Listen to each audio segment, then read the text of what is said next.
اعوذ باللہ من الشیطان الرجیم بسم اللہ الرحمن الرحیم۔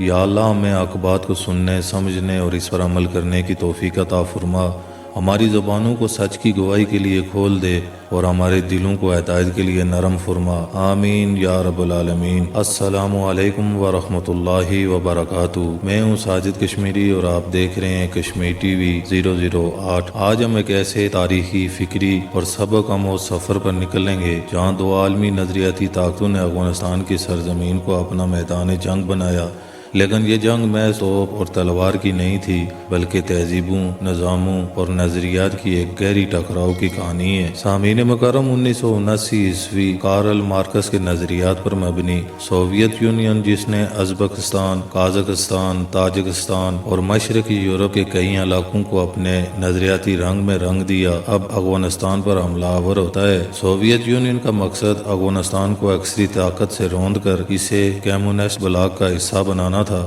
یہ وہی فارمولہ تھا جس کے تحت مشرقی یورپ کی کئی ریاستیں اس وقت سوویت یونین کے جبر کے نیچے تھی۔ افغان سرزمین، جسے کبھی اسکندر اعظم نہ جھکا سکا، اب ایک اور عالمی جابر کے سامنے کھڑی ہوتی ہے۔ سامعین مکرم، سوویت یونین نے لاکھوں کی فوج اتاری، افغان حکومت کو کٹ پتلی بنا دیا اور سرزمین خراساں کو اپنے قدموں تلے لانے کی کوشش کی، مگر ایک چیز اس نے اعصاب میں نہیں رکھی تھی: افغان ایمان، غیرت اور مزاحمت کی تاریخ رکھتے ہیں۔ سامعین، جہاد افغانستان ایک روحانی، فکری اور عملی انقلاب کا نام تھا۔ وہ نوجوان جنہوں نے قرآن کو ہتھیار بنایا، جن کے سروں پر پگڑیاں تھیں، ہاتھوں میں بندوقیں اور دلوں میں لا الہ الا اللہ کی چنگاری، ان کے سامنے سپر پاور کچھ نہ کر سکی، اور دنیا نے دیکھا کہ کیسے ایک غیر منظم مگر مومن فوج نے دنیا کے سب سے بڑے کمیونسٹ بلاک کو 10 سالوں میں گھٹنے ٹیکنے پر مجبور کر دیا۔ سامعین، 1979 میں جب سوویت یونین نے افغانستان چھوڑا تو اس کے پیچھے شکست، ذلت اور تخلیق کا ایک باب لکھا گیا۔ چند سال بعد وہ سپر پاور خود چھوٹے چھوٹے حصوں میں بٹ گئی۔ سامعین، جب ایک نظریاتی سپر پاور آ رہی تو دوسری نے قدم رکھا، لیکن اس کا طریقہ مختلف تھا۔ یہ میکس ویبر کے سرمایہ دارانہ نظام کے مطابق جدید دجالی چالوں کا ماہر بلاک تھا: نیٹو،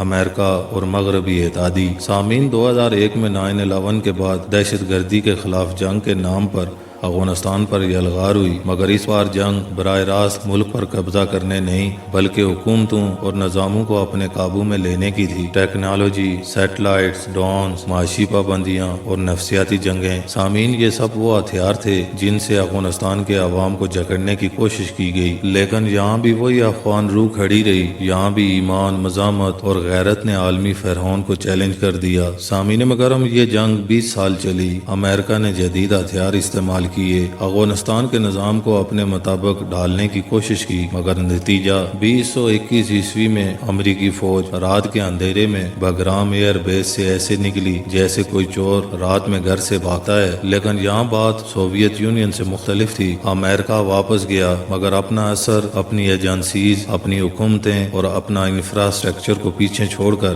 کیونکہ یہ دجالی نظام کی خاصیت ہے کہ وہ قبضہ صرف زمین پر نہیں، دماغوں اور دلوں پر کرتا ہے۔ سامعین، افغانستان ایک ایسی سرزمین ہے جسے تاریخ نے ہمیشہ جنگوں میں آزمایا ہے، مگر اس قوم نے کبھی اپنا ایمان نہیں بیچا۔ نہ کمیونزم انہیں ہرا سکا، نہ سرمایہ دارانہ نظام انہیں توڑ سکا، کیونکہ ان کے پاس ایمان ہے، اور ایمان وہ ہتھیار ہے جو ٹیکنالوجی، میزائل اور ایٹم بم سے کہیں زیادہ طاقتور ہے۔ افغانستان آج بھی دنیا کے ظالم نظاموں کے لیے ایک پیغام ہے کہ طاقت صرف بندوق سے نہیں، ایمان سے بھی آتی ہے۔ سامعین مکرم، آج کی ویڈیو سے ہمیں یہ سبق ملتا ہے کہ دنیا کے سب سے بڑے نظام، کمیونزم اور سرمایہ داریت، اپنی پوری طاقت کے ساتھ ایک چھوٹی مگر غیرت مند قوم کو جھکا نہ سکے۔ یہ تاریخ کی گواہی ہے کہ جب ایک قوم قرآن کو اپنا رہنما بناتی ہے تو دنیا کی کوئی طاقت اسے غلام نہیں بنا سکتی۔ سامعین مکرم، ہمیں چاہیے کہ ہم اس فکری جنگ کو سمجھیں، اپنی نسلوں کو دجالی نظام سے بچائیں اور اپنے ایمان کو مضبوط کریں۔ میں ہوں ساجد کشمیری اور آپ دیکھ رہے تھے کشمیر ٹی وی 008۔